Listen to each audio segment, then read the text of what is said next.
ils ne sont pas alignés avec les méthodes américaines dont on parlait.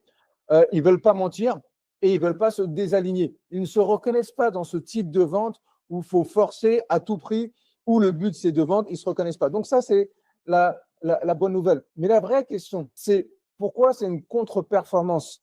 Pourquoi c'est une contre-performance et pourquoi les musulmans avaient de quoi réussir et être les meilleurs vendeurs au monde? Et dans le même texte sur LinkedIn, j'ai dit qu'aujourd'hui, on sait que dans le MMA, alors je sais qu'il ne faut pas taper dans le visage, Visage. mais ce n'est pas ça que je veux retenir. Dans le MMA, aujourd'hui, ceux qui sont connus, c'est Habib, c'est Islam et c'est Hamza. Et d'autres musulmans. Ce que je veux juste retenir, c'est qu'avec de la discipline, d'accord, avec de la discipline, du travail, tout ça, ils sont arrivés à maîtriser un domaine. Et nous, ce qu'on veut dans l'académie, dans la Ummah Scholars Academy, avec des frères comme toi, qu'Allah nous en rajoute, avec des coachs comme toi, eh bien, nous, ce qu'on veut, c'est être la référence mondiale dans la vente. Est-ce que c'est fou? Non, c'est pas fou. Est-ce que c'est possible? Avec Allah, tout est possible.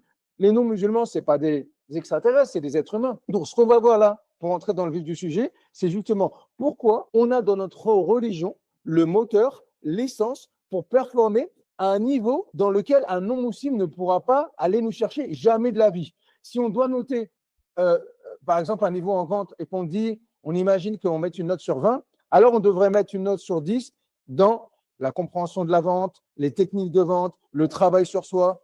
Tout ça, c'est de l'horizontal. Mais il faudrait mettre aussi une note sur 10, ne pas oublier la baraka. La baraka qu'Allah seul donne.